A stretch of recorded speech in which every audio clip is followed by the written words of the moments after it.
నమస్కారం. QK news వార్తలకు స్వాగతం. ముందుగా వార్తల్లోని ముఖ్యాంశాలు.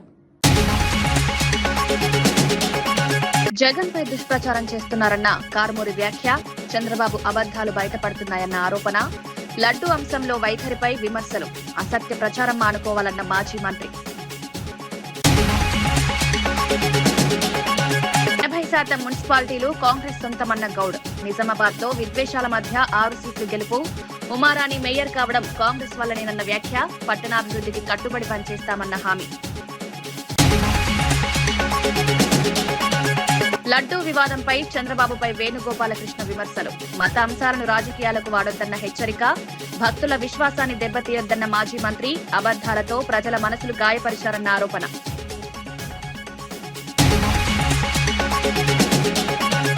వచ్చే వారంలో ఇజ్రాయెల్ పర్యటనకు ప్రధాని మోదీ. రక్షణ, ఏఐ రంగాల్లో సహకారం బలోపేతమే లక్ష్యం. మూడోసారి ప్రధాని అయిన తర్వాత తొలి పర్యటన మధ్యప్రాచ్య సంబంధాలకు కీలకంగా మారనున్న టూర్. ఉండవల్లిలో వ్యవసాయ క్షేత్రం సందర్శించిన బిల్ గేట్స్. ఏఐ ఆధారిత సాగు విధానాలపై ఆసక్తి చూపిన గేట్స్, డ్రోన్లతో పంటల పరిశీలన స్వయంగా చేసిన సందర్శన, రైతులతో ముఖాముఖి చర్చించి ప్రశంసలు తెలిపిన గేట్స్.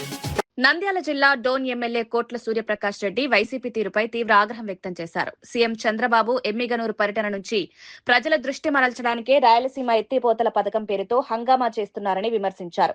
ప్రాజెక్టులపై నిజమైన ప్రేమ ఉంటే అసెంబ్లీ నుంచి ఎందుకు పారిపోయారో ప్రజలకు సమాధానం చెప్పాలని డిమాండ్ చేశారు.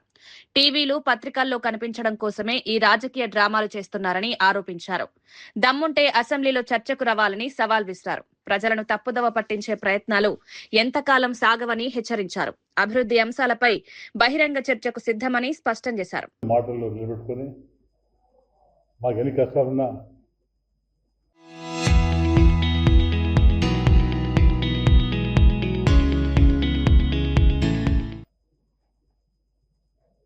కేంద్ర సహకారంతో మేము ముందు పోతున్నాం. అందులో భాగంగా మన బడ్జెట్ కూడా మేము రూపొందించాం. అలాగా అన్ని వర్గాలకు, పంచాయతీ కానీ, మైనారిటీస్ కానీ, ఎస్సీలు కానీ, బీసీలు కానీ, అన్ని కులాలకు కూడా అందులో కలుపుకొని బడ్జెట్ అలాగా చేశాం. దీనికని ఒక ఎత్తు ఒక రాయలసీమ వారిగా ఈ పొద్దుటి బారున మద్రాసు వెళ్ళిపోతే కొంచెం ప్రాంతం కడప, అలగడ్డ ప్రాంతం పోతాయి. సరే, దాన్ని ఐఎమ్ నాట్ అగ్రీస్ దట్, పోల్సిందే. కానీ మనకు రాయలసీమకు అనంతపూర్, కర్నూలు, అనంతపూర్, చిత్తూరు బాపడాలంటే నేనుగా మనకు కొంత బయట కట్టాల్సిందే నా డిమాండ్. తాగునీరు సమస్య కానీ మీరుగా ముఖ్యంగా రాయలసీమలో పెండింగ్ పాయింట్ కూడా కంప్లీట్ చేస్తాను. తాగునీరు ముఖ్యంగా తాగునీరు కావాలి. ఆయన స్పీచ్లో క్లియర్ చెప్పాడు, నీళ్లు వేసిపోతున్నాయి. మన శ్రీశైలం డ్యామ్ కానీ రాష్ట్రంలో చాలా ఉన్నాయి, మన ప్రాంతంలో శ్రీశైలం డ్యామ్ చాలా. దాన్ని కూడా దృష్టి పెట్టుకొని ఎన్నో కార్యక్రమం చేపడతారు. ఇది చాలా మంచి బడ్జెట్, అంతా కూడా సంతోషపడతారు. నా డిమాండ్ ఏమంటే ఇందులో భాగంగా మేము తెలిసి మీరు ముఖ్యమంత్రి గారు 6వ తారీఖు ఎమ్మెల్యేకి వస్తే 5వ తారీఖు మన వైకాపా మిత్రులు రాయలసీమ ఎత్తిపోత పథకం కిందపై నాకు హంగామా చేయాలి. అంటే చంద్రబాబుకు అగ్నిష్గా పేపర్ వస్తుంది, పెద్ద ఎత్తున వీళ్ళు ఏదో. ఉండవల్లిలోని వ్యవసాయ క్షేత్రాన్ని ముఖ్యమంత్రి చంద్రబాబుతో కలిసి gates foundation chairman bill gates సందర్శించారు. ప్రకృతి సాగు ఉత్పత్తులను పరిశీలించిన గేట్స్ కు అధికారులు రాష్ట్రంలో అవలంబిస్తున్న ఏఐ ఆధారిత సాంకేతికత విధానాలను వివరించారు. డ్రోన్ల సహాయంతో పంటల్లో చీడపీడలు నివారిస్తున్న విధానాన్ని పొలంలోకి వెళ్లి స్వయంగా పరిశీలించారు. అనంతరం రైతులతో ముఖాముఖి చర్చించి వారి అనుభవాలను అడిగి తెలుసుకున్నారు. మహిళా రైతులు స్థానిక వంటకాలతో అతిథులను ఆత్మీయంగా స్వాగతించారు. వ్యవసాయ రంగంలో సాంకేతిక వినియోగంపై గేట్స్ ప్రశంసలు వ్యక్తం చేసినట్లు సమాచారం.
మాజీ మంత్రి జీవన్ రెడ్డి కాంగ్రెస్ పార్టీలో కొనసాగడంపై ఆలోచిస్తున్నట్లు వెల్లడించారు. ఇంకెంతకాలం అవమానాలు భరించాలంటూ ఆవేదన వ్యక్తం చేశారు.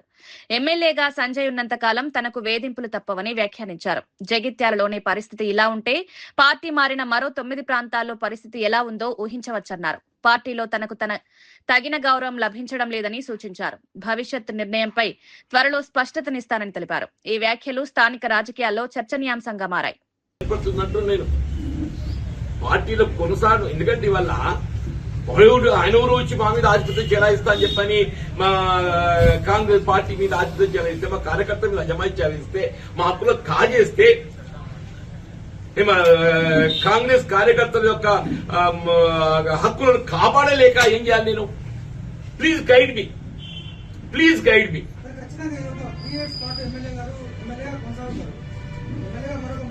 డెఫినెట్లీ అదే అందుకే బాధపడుతున్నా అంటున్నా నేను. ఇప్పుడు ఈ శోభ ఇది ముగింపు కాదు అంటున్నా నేను. ఇట్లా ఈ విధమైన ఈ వేధింపులు ఈ వేధింపులు సహిస్తూ ఎంతగా కొనసాగగలుగుతామా? నాకు నేను ఏదైతుందో, నా మనోవేదన ఏదైతుందో ఎక్స్ప్లెయిన్ చేస్తున్నా సార్. కెన్ ఐ కంటిన్యూ ఈ వేధింపులు భరించగలుగుతానా? ఎంతకాలం భరించగలుగుతా? దీని పరిష్కారం ఏంటి అని నాకు నేను ఊహించలేకపోతున్నాను. నాకు నేను ఊహించుకోలేకపోతున్నా బాబు అంటున్నాను.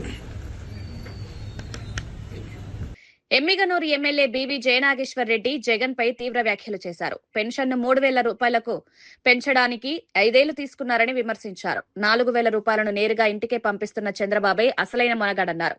రాయలసీమ ప్రాజెక్టులకు నిధులు కేటాయించిన ఘనత కూటమి ప్రభుత్వానిదేనని పేర్కొన్నారు. 151 సీట్ల నుంచి 11కు పడిపోయినా వైసీపీకి బుద్ధి రాలేదని మండిపడ్డారు. బడ్జెట్ పై వైసీపీ చేస్తున్న విమర్శలు వాస్తవాలకు దూరమని వ్యాఖ్యానించారు. ప్రజలు అభివృద్ధిని గమనిస్తున్నారని తెలిపారు. మరి ఈ రెండిట్లో పోల్చుకుంటే రైతులకు సంబంధించిన బడ్జెట్ లో మోసపు మాటలు చెప్పి మోసపు కథలు పడిన వాళ్ళు ఎవరనేది ప్రజలకు అర్థం కాదా? నేను అడిగిన దానికి ముందు సమాధానం చెప్పాలా? గతంలో వ్యవసాయానికి సంబంధించినటువంటి మీరు చెప్పిన మాటలు మేము చేసింది ఈరోజు కార్యరూపకంగా చేసి పత్తి కొనుగోలు గాని, అదే రకంగా ఇక్కడ ఉన్నటువంటి ఏదైతే ఉల్లి గాని నష్టపోయిన రైతులందరికీ కోట్ల రూపాయలు ఇచ్చి 300 పెట్టి 1,200 ఖర్చు పెట్టిన వాడు మొగోడా? లేకపోతే ఏదైతే 880 కోట్ల రూపాయలు 5 ఏళ్లకు మీరు ధరల స్థిరీకరణ చేస్తామని చెప్పి మాయ మాటలతో మోసం చేసిన వారు మీరా? ఎవరు మోసం అనేది ముందు సమాధానం చెప్పాలి. ఈడ చేసిన వాళ్ళు చెయ్యని వాళ్ళు ఏ రకంగా ఉందనేది స్పష్టంగా అర్థం కాదు. మీ మాయ మాటలతోటి ఈరోజు బడ్జెట్ ఏదో గారడి. ఇది నెంబర్ 1.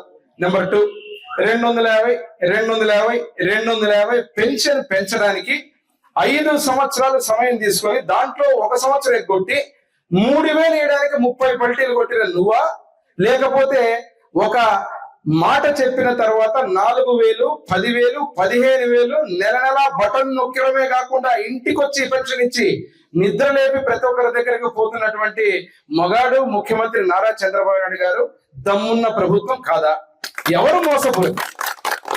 మరి ఈరోజు నీ దయ వల్ల పరిస్థితి ఎట్లా ఉందంటే, ఎక్కడైతే హౌస్ మ్యాపింగ్ అని పెట్టి గతంలో ముఖ్యమంత్రిగా చంద్రబాబు నాయుడు గారు ఉన్నప్పుడు ప్రతి పెన్షన్ కూడా అవ్వకు, తాతకు, వికలాంగుడుకు, ఆడామగా కాని వాడి ట్రాన్స్జెండర్లకు, ఒంటరి మహిళలకు కూడా పెన్షన్లు ఇచ్చేవాళ్ళం.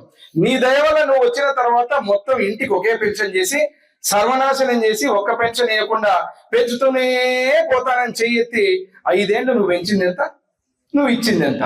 మోసపూరితం నీదా, వైసీపీ పార్టీదా, లేకపోతే రాష్ట్ర బడ్జెట్ 5 కోట్ల మంది ప్రజల ఆకాంక్షలకు అద్దం పడుతోందని కదిరి ఎమ్మెల్యే కందికుంట వెంకట ప్రసాద్ అన్నారు. వికసిత్ 2047 లక్ష్యంగా అన్ని వర్గాల అభ్యున్నతికి ప్రాధాన్యమిచ్చిన బడ్జెట్ అని కొనియాడారు. ముఖ్యంగా సాగు రంగానికి 13,000 కోట్లు, బీసీ సంక్షేమానికి 50,000 కోట్లు కేటాయించడం శుభపరిణామమన్నారు. ఇది అంకెల గారడీ కాదని అభివృద్ధి సంక్షేమమే ప్రధాన ధ్యేయమని స్పష్టం చేశారు. వాస్తవాలు తెలుసుకోకుండా మాట్లాడుతున్న జగన్ బహిరంగ చర్చకు సిద్ధమా అని సవాల్ విసిరారు. ఈ బడ్జెట్ రాష్ట్ర అభివృద్ధికి మార్గదర్శకం అవుతుందని తెలిపారు. అర్థమయ్యే విధంగానే ఉంది ఈ డాక్యుమెంట్, విజన్ డాక్యుమెంట్స్ కూడా.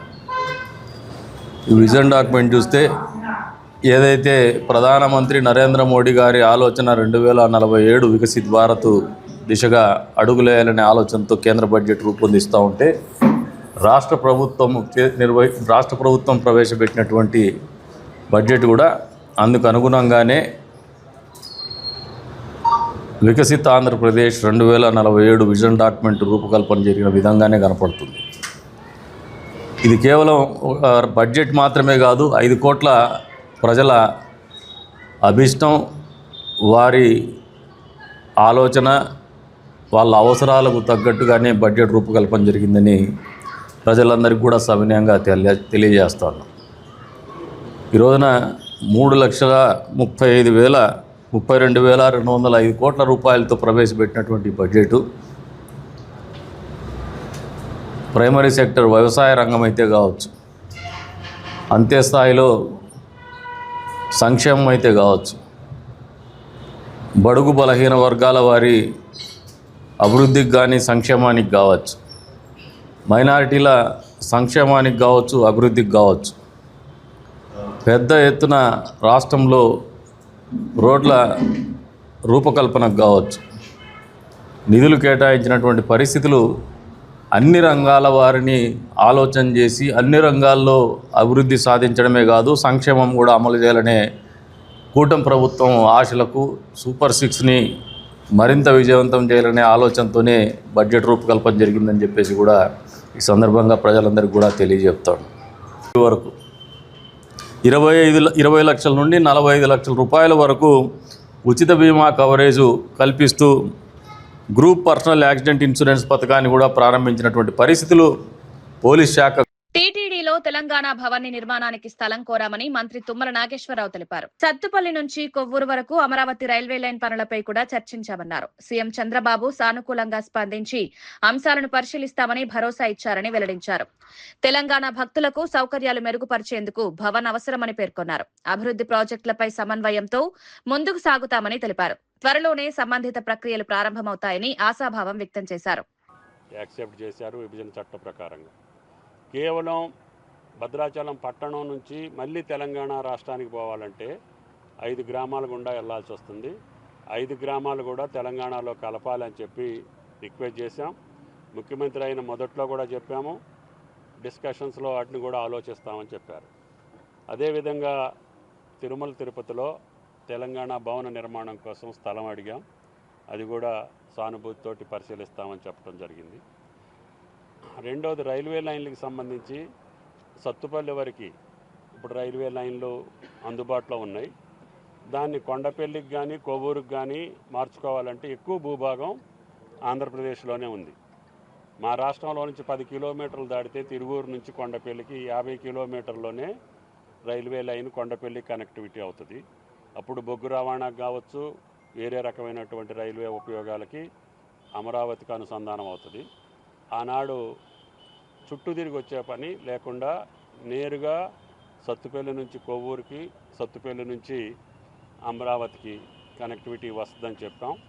అది కేంద్ర ప్రభుత్వంతో మీరు సంప్రదించి ఆ 2 పనులు చేస్తే సింగరేణితోటి పాటు భద్రాద్రితో పాటు తెలంగాణ రాష్ట్రానికి అటు ఛత్తీస్గఢ్, జగదల్పూర్, మధ్యప్రదేశ్కి కూడా రైల్వే కనెక్టివిటీ వస్తుందని చెప్పి రిక్వెస్ట్ చేయడం జరిగింది.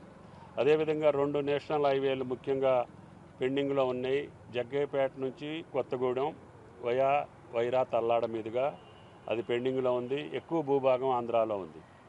అదేవిధంగా ఏలూరు నుంచి కొత్తగూడెనికి ఆ జాతీయ రహదారి 2 అయితే భద్రాద్రి పుణ్యక్షేత్రానికి ఆంధ్రప్రదేశ్కి అనుసంధానం అవుతుంది. భద్రాద్రి ఆలయానికి ఆంధ్రప్రదేశ్ రాష్ట్రంతో కనెక్టివిటీ బాగా వస్తుందని చెప్పి రిక్వెస్ట్ చేశాం. అదేవిధంగా అశ్వారావుపేట మండలంలో ఉమ్మడి ఇరిగేషన్ ప్రాజెక్ట్ ఒకటి ఉంది, పెదవాగు ప్రాజెక్ట్ అని.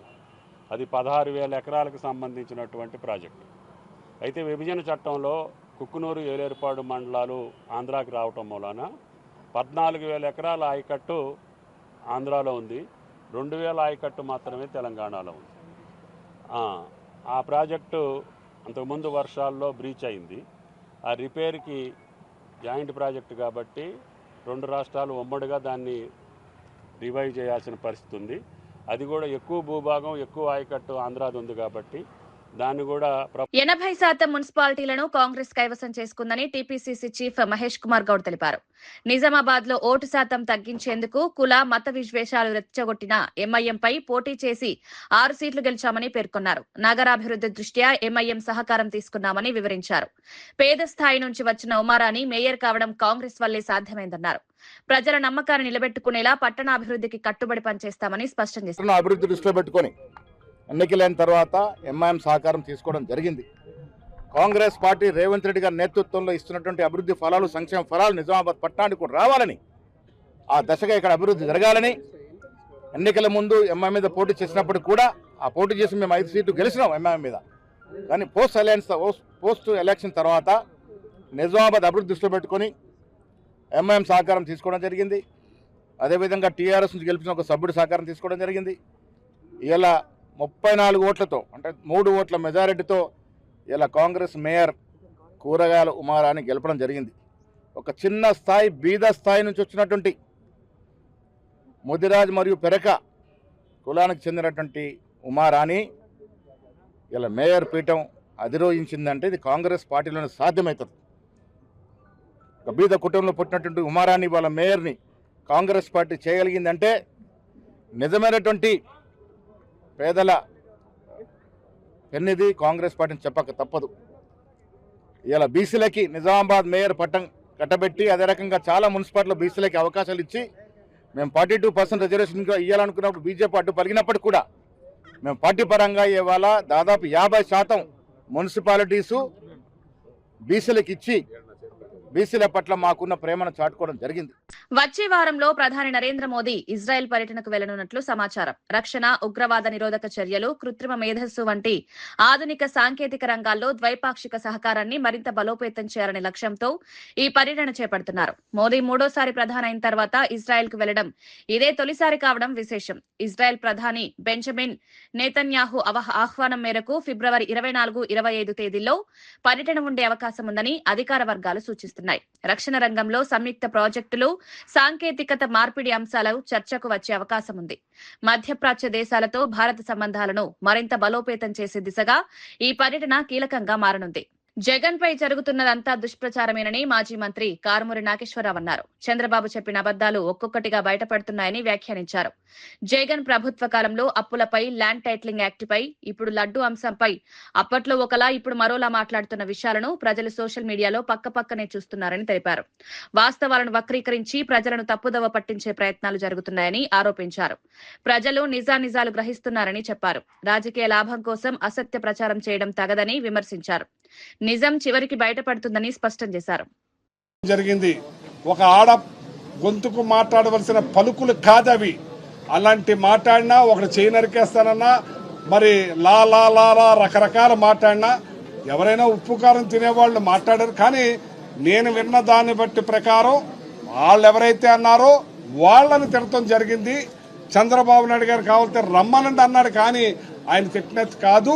కానీ ఆయన వచ్చి నేను ఒక ఆవేశంలో నన్ను అందరూ రెచ్చగొట్టారు కాబట్టి, నన్ను అందరూ తిట్టారు కాబట్టి నేను వాళ్ళు మాట్లాడేది, ఒకవేళ ఈ రకంగా ఆయన మాట్లాడుంటే నేను విడ్రా అవుతున్నానని చెప్పిన తర్వాత కూడా పార్టీ రాంబాబు గారి మీద, ఇంటి మీద, ఆఫీస్ మీద ఆటవికంగా, అరాచకంగా, దుర్మార్గంగా ఇటువంటి పరిణామాలు నేను గతంలో ఎప్పుడు చూడలేదు. ఆ రకంగా విధ్వంసాన్ని సృష్టించి మరి పెట్రోల్ బాంబులు వేసి ఇల్లుని తగలబెట్టే కార్యక్రమం, మీరు ఏ రకమైన పరిపాలన చేస్తున్నారు? ఏ రకంగా దీన్ని తీసుకెళ్లాలనుకుంటున్నారు? ఈ రాష్ట్ర ప్రజలు మీకు ఏమని ఇచ్చారు? మీకు ఈవీఎంలు ఇచ్చారో, ప్రజలు ఇచ్చారు. మీరు చేసి, ఇది ప్రజాస్వామ్య దేశం, ప్రజలకు అనుగుణంగా మీరు చేయాలి. ఇది మీరు రాచరికం కాదు. మీరు ఆర్డర్ వేస్తే ఆర్డరు, మేము ఎంతకైనా అమ్మేస్తాం, రూపాయి పావలాకి ఇస్తాం, ఊరికినే ఇస్తామంటే ఇది ప్రజాస్వామ్య దేశం. ఈ ప్రజాస్వామ్య దేశంలో ప్రజలకు అనుగుణంగా మరి ల్యాండ్ ఆర్డర్ను కాపాడుకుంటూ, ప్రజలను కాపాడుకుంటూ మరి ఈవేళ ప్రతిపక్షం మాట్లాడతారు. మీరు మాట్లాడలేదు అబద్దాలు. 3,32,00,000 కోట్లు అప్పు చేస్తే జగన్మోహన్ రెడ్డి గారు 14 లక్షల కోట్లన్న ఈ చంద్రబాబు నాయుడు గారు అబద్ధం కాదా అది? మీరు ఎన్ని రకాల బురద చిమ్మారు, ఎన్ని రకాల అల్లరి చేశారు. ల్యాండ్ టైటిలింగ్ యాక్ట్ మీ ఇష్టానుసారంగా జగన్మోహన్ రెడ్డి గారి మీద రుద్దేసి మళ్ళీ అదే కొనసాగిస్తున్నారే. ఇవాళ మీరు ఎన్ని అబద్ధాలు చెప్పారు. ఇవాళ పీపీపీలో పెట్టేశానన్నారు 18 ఏళ్ల అమ్మాయికి 1500 రూపాయలు. ఇది అబద్ధాలు కాదా? మీరు 3000 రూపాయలు లేకపోతే 20 లక్షల ఉద్యోగాలు ఇస్తున్నారు. ఇది అబద్ధాలు కాదా? దానికి మరి ఏంటి? దానికి మీ సమాధానం ఏంటి అని అడుగుతున్నాను నేను. మీరు చేసే అన్ని అబద్ధాలు, మీరు చేసే అన్ని అరాచకాలు, మీరు చేసే అన్ని లా అండ్ ఆర్డర్ లేకుండా చేస్తున్నారు. మీరు గెలిచిన కాడి నుంచి రెడ్ బుక్ సిద్ధాంతం తీసుకొచ్చి ఎంత అరాచకం సృష్టిస్తున్నారు మీరు. ఏదైనా మా అసెంబ్లీలో చూసాం, నా వెనకాలే ఆయన బెంచ్లోనే ఉన్నారు ఆయన. కానీ ఆయన ఎప్పుడైనా లేచి మధ్యర్థం చేశారు కానీ మరి ఇంకో రకమైన బురదేసే కార్యక్రమం చేయలేదు ఆయన. మా అమ్మగారిని తిట్టారన్నాం కానీ ఆయన ఎప్పుడు కూడా అసెంబ్లీలో మీ చంద్రబాబు నాయుడు గారి భార్య గురించి మాట్లాడలేదు. మాట్లాడిన వాళ్ళు వేరే ఉండొచ్చు. కూటమి ప్రభుత్వం భక్తులను బాధించడానికే వచ్చిందా అనిపిస్తోందని మాజీ మంత్రి చెల్లుబోయిన వేణుగోపాలకృష్ణ విమర్శించారు. చంద్రబాబు రాజకీయంగా ఒక్కో ఎన్నికలో ఒక్కో విధానాన్ని అనుసరిస్తారని వ్యాఖ్యానించారు.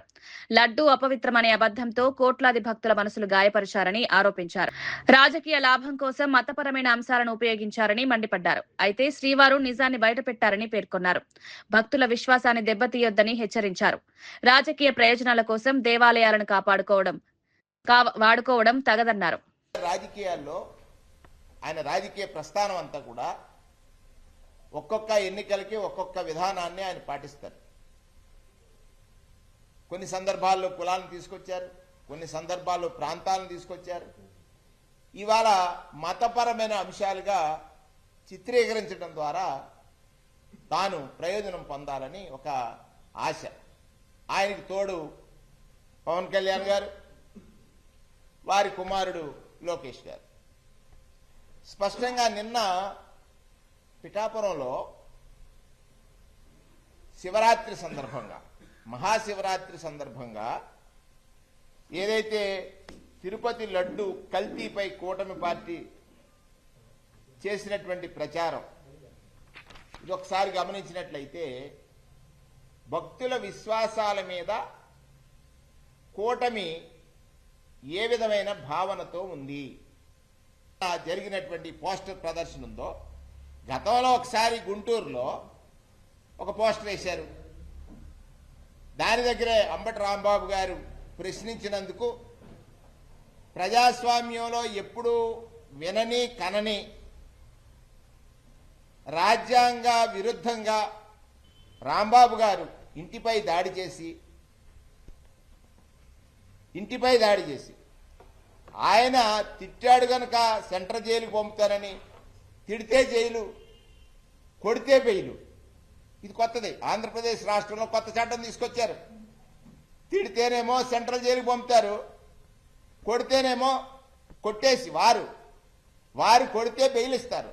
వారు కొడితే. ఇది ప్రజాస్వామ్య ప్రేమికులందరూ కూడా ఒకసారి ఆలోచించమని. ఇది దీనికా మనకి స్వాతంత్రం వచ్చింది, ఇదా మన రాజ్యాంగం చెప్తున్నది. అంటే శ్రీవారి భక్తుల పట్ల,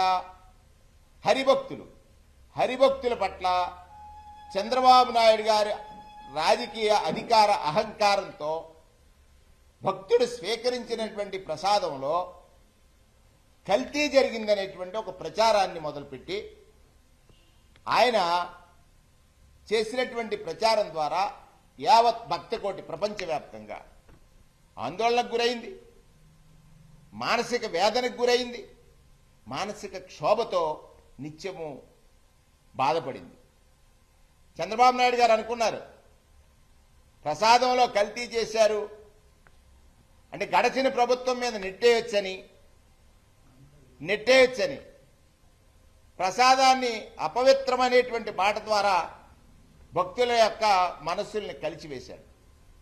కానీ శ్రీవారు స్వామి ఒకవేళ చంద్రబాబు నాయుడు గారు జగన్ గారిపై చూపించాలని ప్రయత్నిస్తే అది శ్రీవారి ప్రసాదంపై చూపించాడు. కానీ 4 వేళ్లు 15 రోజుల్లో ఒకవేళ ఆయన చూపిస్తే 4 వేళ్లు ఆయన తప్పుల్ని చూపిస్తున్నాయి. శ్రీవారితో పెట్టుకుంటే అంత ఈజీ కాదు. చంద్రబాబు నాయుడు గారు సిగ్గుపడకుండా ఈ నింద జగన్మోహన్ రెడ్డి మీద వేసేయచ్చు అనేటువంటిది. నేను మరొకసారి చెప్తున్నాను, మీరు జగన్మోహన్ రెడ్డి గారి మీద నింద వేస్తే మీకు రాజకీయంగా ప్రయోజనం ఉండొచ్చు, కానీ జగన్నాథుడి మీద నింద వేశారు మీరు. జగన్నాథుడి ప్రసాదం మీద నింద వేశారనేది మర్చిపోయారా? జగన్నాథుడు అంటే శ్రీమన్నారాయణుడు. తిరుమల లడ్డూపై రాజకీయం చేసి ప్రయోజనం పొందాలని ఈ కూటమి ప్రభుత్వం చేసినటువంటి కుట్ర. జగిత్యాలలోని శ్రీనివాస థియేటర్ ను నటుడు అర్జున్ తన కుమార్తె ఐశ్వర్యతో కలిసి సందర్శించారు. సీతాపయనం చిత్రాన్ని ప్రేక్షకులతో కలిసి వీక్షించారు. థియేటర్ కు వచ్చిన అభిమానులు అర్జున్ తో సెల్ఫీలు దిగేందుకు పోటీ పడ్డారు. అభిమానులతో స్నేహపూర్వకంగా ముచ్చటించిన అర్జున్ వారి ప్రేమాభిమానాలకు కృతజ్ఞతలు తెలిపారు. సినిమా బృందానికి శుభాకాంక్షలు తెలియజేశారు. థియేటర్ వద్ద సందడి నెలకొంది. అభిమానుల హర్షధ్వానాల మధ్య కార్యక్రమం సాగింది.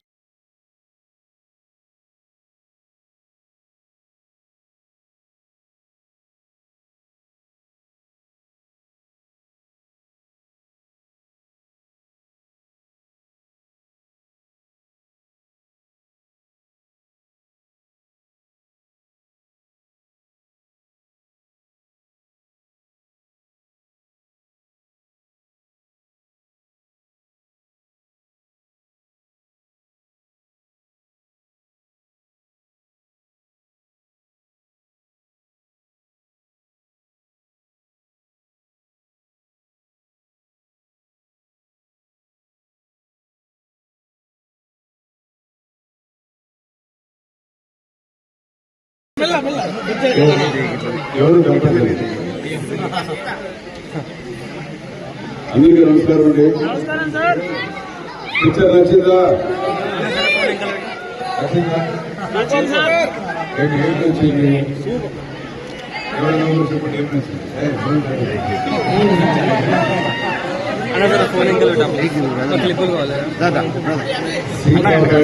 సీతా నచ్చిందా? నచ్చింది సార్.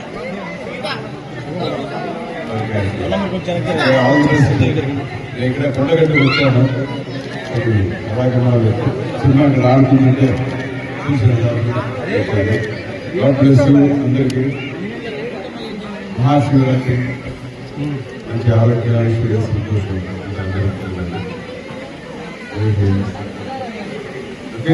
వార్తలు ముగించే ముందు ముఖ్యాంశాలు మరోసారి.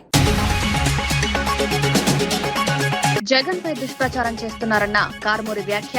చంద్రబాబు అబద్దాలు బయటపడుతున్నాయన్న ఆరోపణ. లడ్డూ అంశంలో వైఖరిపై విమర్శలు. అసత్య ప్రచారం మానుకోవాలన్న మాజీ మంత్రి.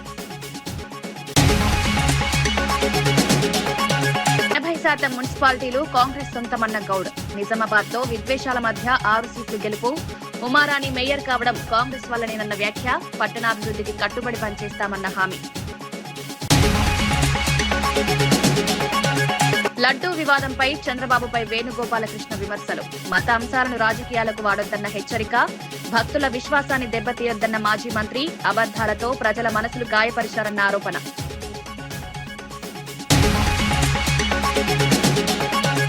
వచ్చే వారంలో ఇజ్రాయెల్ పర్యటనకు ప్రధాని మోదీ. రక్షణ, ఏఐ రంగాల్లో సహకారం బలోపేతమే లక్ష్యం. మూడోసారి ప్రధాని అయిన తర్వాత తొలి పర్యటన.